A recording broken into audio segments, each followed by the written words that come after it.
ರಾಜ್ಯದಲ್ಲಿ ಜೂನ್ ತಿಂಗಳ ಮಳೆ ಕೈಕೊಟ್ಟಿದೆ. ಜುಲೈ ತಿಂಗಳಲ್ಲಿ ಕೆಲವು ಜಿಲ್ಲೆಗಳಲ್ಲಿ ಮಾತ್ರ ಮುಂಗಾರು ಚುರುಕಾಗಿದೆ. ಬರದ ಛಾಯೆ ಬಹಳಷ್ಟು ಜಿಲ್ಲೆಗಳಲ್ಲಿದೆ. ಸದ್ಯ ರೈತಾಪಿ ವರ್ಗದ ಜನ ಒಂದು ನಿರೀಕ್ಷೆಯಲ್ಲಿದ್ದಾರೆ. ಸರ್ಕಾರ ಸಾಲ ಮನ್ನಾ ಏನಾದರೂ ಮಾಡುತ್ತಾ? ಸಾಲ ಮಾಡಿ ಬಿತ್ತನೆ ಮಾಡಿದ್ದಾರೆ, ಸಕಾಲಕ್ಕೆ ಮಳೆ ಬಂದಿಲ್ಲ, ರೈತರು ನಷ್ಟ ಅನುಭವಿಸ್ತಾ ಇದ್ದಾರೆ. ಈ ಬಾರಿ ಕೃಷಿ ಚಟುವಟಿಕೆಗೆ ಗ್ರಹಣ ಕವಿದಿದೆ. ಸಾಲದ ವಿಚಾರದಲ್ಲಿ ಸರ್ಕಾರ ಏನಾದರೂ ನಿರ್ಧಾರ ತೆಗೆದುಕೊಳ್ಳುತ್ತಾ ಅನ್ನೋ ನಿರೀಕ್ಷೆಯಲ್ಲಿ ರೈತರಿದ್ದಾರೆ.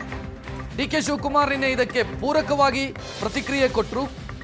ಕಲಬುರಗಿಯಲ್ಲಿ ರೈತರ ಸಾಲ ಮನ್ನಾದ ಬೇಡಿಕೆಯನ್ನು ನಾನು ಪರಿಶೀಲಿಸ್ತೀನಿ, ಸಾಲ ಎಷ್ಟಿದೆ, ಯಾವ ರೂಪದಲ್ಲಿದೆ, ಇದರ ಬಗ್ಗೆ ನಾವು ಪರಿಶೀಲನೆಯನ್ನು ಮಾಡ್ತೀವಿ, ಸಾಧಕ ಬಾಧಕವನ್ನು ಅವಲೋಕಿಸಿ ನಿರ್ಧಾರವನ್ನು ತೆಗೆದುಕೊಳ್ತೀವಿ ಅಂತ ಡಿ.ಕೆ. ಶಿವಕುಮಾರ್ ಹೇಳಿದ್ದಾರೆ.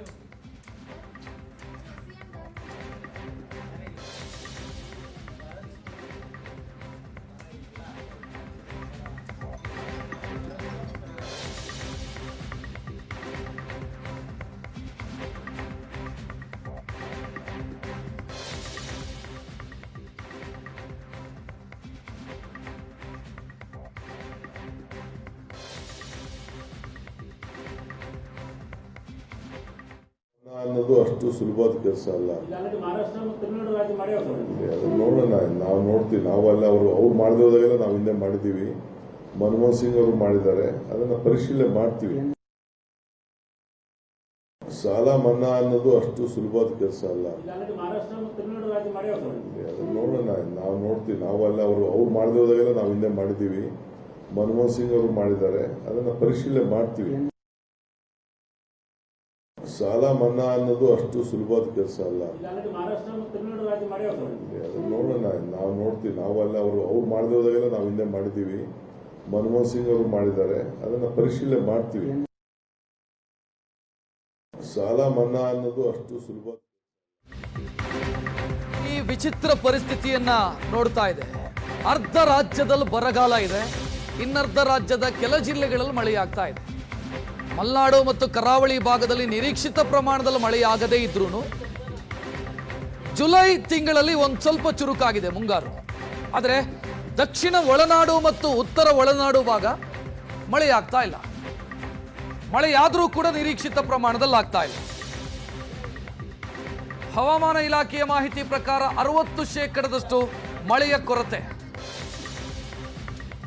ಜುಲೈ ತಿಂಗಳು ಬಂದರೂ ಕೂಡ 28 ಲಕ್ಷ ಹೆಕ್ಟೇರ್ನಲ್ಲಿ ಬಿತ್ತನೆ ಕೆಲಸಗಳಾಗಿದೆ, ಬಿತ್ತನೆ ಮಾಡಲಾಗಿದೆ, ಮಳೆ ಬರ್ತಾ ಇಲ್ಲ. ಇದು ರೈತರನ್ನ ಕಂಗಾಲಾಗಿಸಿದೆ.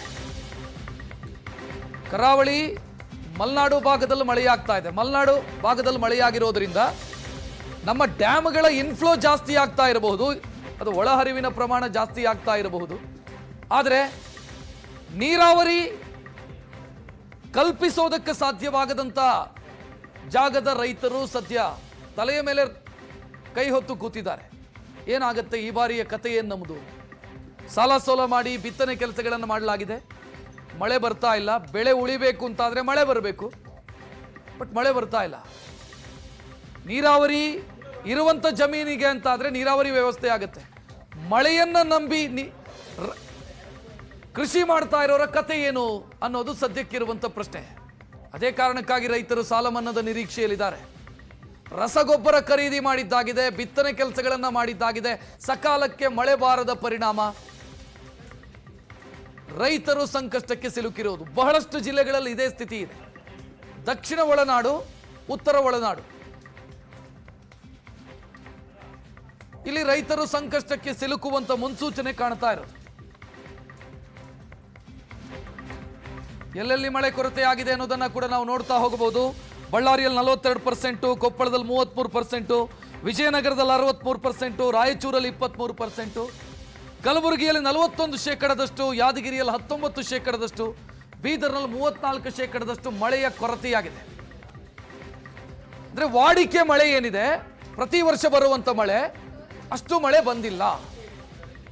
ಅದರಲ್ಲಿ ಇಷ್ಟು ಕೊರತೆಯಾಗಿದೆ, ಇಷ್ಟು ಶೇಕಡದಷ್ಟು ಮಳೆ ಕೊರತೆಯಾಗಿದೆ. ನೋಡ್ತಾ ಇದ್ದೀರಿ ಎಲ್ಲೆಲ್ಲಿ ಮಳೆ ಕೊರತೆಯಾಗಿದೆ, ಎಷ್ಟೆಷ್ಟು ಪ್ರಮಾಣ ಅಂತ. ವಾಡಿಕೆಗಿಂತ ಕೊರತೆಯಾದಂಥ ಮಳೆಯ ಶೇಕಡವಾರು ಡೀಟೇಲ್ ಅನ್ನು ನೀವು ನೋಡ್ತಾ ಇದ್ದೀರಿ. ಜುಲೈ ತಿಂಗಳ ಈ ಹೊತ್ತಿಗೆ ಎಷ್ಟು ಮಳೆಯಾಗಬೇಕಿತ್ತೋ ಅದರಲ್ಲಿ ಇಷ್ಟು ಪರ್ಸೆಂಟೇಜ್ನಷ್ಟು ಕೊರತೆಯಾಗಿದೆ.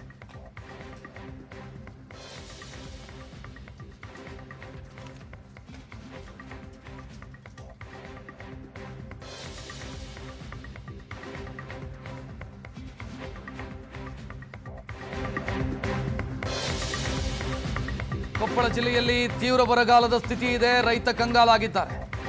ಬೆಳೆದ ಬೆಳೆಯನ್ನ ಉಳಿಸಿಕೊಳ್ಳೋದಕ್ಕೆ ಹರಸಾಹಸ ಪಡ್ತಾ ಇದ್ದಾರೆ. ಟ್ಯಾಂಕರ್ ಮೂಲಕ ನೀರು ಹಾಯಿಸ್ತಾ ಇದ್ದಾರೆ. ಸಾಲ ಸೋಲ ಮಾಡಿ ಬಿತ್ತನೆ ಮಾಡಿದ್ದಾರೆ. ಮಳೆ ಬರುತ್ತೆ ಅನ್ನುವಂಥ ನಿರೀಕ್ಷೆಯಲ್ಲಿ ಪೂರ್ವ ಮುಂಗಾರು ಒಂದು ಸ್ವಲ್ಪ ಮಳೆಯಾಗಿತ್ತು. ಪ್ರೀ ಮಾನ್ಸೂನಲ್ಲಿ ಮಳೆ ಚೆನ್ನಾಗಿ ಬರುತ್ತೆ ಅನ್ನುವಂಥ ನಿರೀಕ್ಷೆಯಲ್ಲಿದ್ದರೂ ಸಾಲ ಸೋಲ ಮಾಡಿ ಬಿತ್ತನೆ ಮಾಡಿದ್ದಾರೆ. ಈಗ ಬೆಳೆ ಉಳಿಬೇಕು ಅಂತಾದರೆ ಮಳೆ ಬರಬೇಕು, ಮಳೆ ಬರ್ತಾ ಇಲ್ಲ. ಟ್ಯಾಂಕರ್ ಮೂಲಕ ನೀರು ಹಾಯಿಸ್ತಾ ಇರುವಂಥ ದೃಶ್ಯವನ್ನು ನೀವು ನೋಡ್ತಾ ಇದ್ದೀರಿ. ಬೆಳೆ ಉಳಿಸಿಕೊಳ್ಳೋದಕ್ಕೆ ರೈತರು ಒದ್ದಾಡ್ತಾ ಇದ್ದಾರೆ. ಇದು ಕೊಪ್ಪಳ ಜಿಲ್ಲೆಯ ದೃಶ್ಯ ಇದು.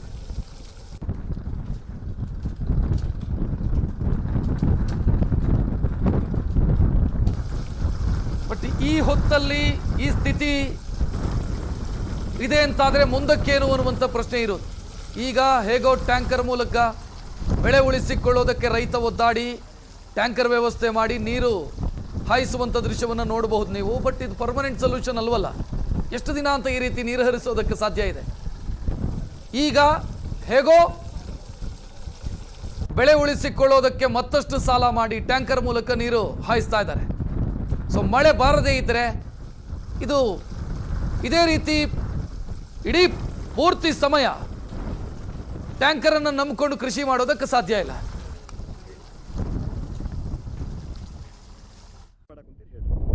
ಮಳೆ ಇಲ್ದ ಒಂದು ತಿಂಗಳಾಯ್ತು ರೀ. ಇದು ಈಗ ಬೆಳೆ ಬಿತ್ತಿನ ಆ ಮಳೆಗೆ ಹೆಸಿಗೆ ಬಿತ್ತೀವ್ರಿ. ಇಲ್ಲಿ ತನಕ ಮಳೆ ದಾರಿ ನೋಡಿದ್ವಿ, ಮಳೆ ಆಗಲಿಲ್ಲ.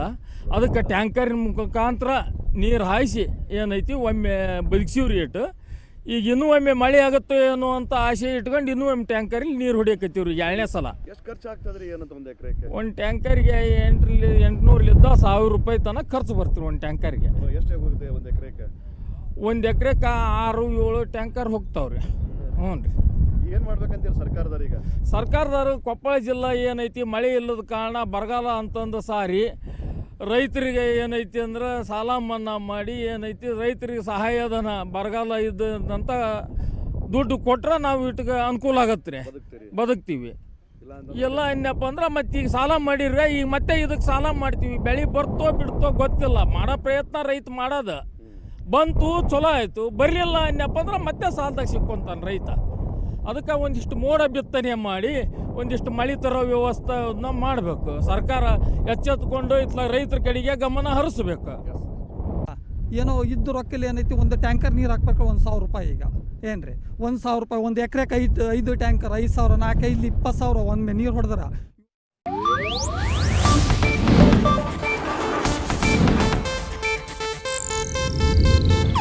ಇದು ಏಷ್ಯಾನೆಟ್ ನ್ಯೂಸ್ ನೆಟ್ವರ್ಕ್ ಪ್ರಸ್ತುತಿ.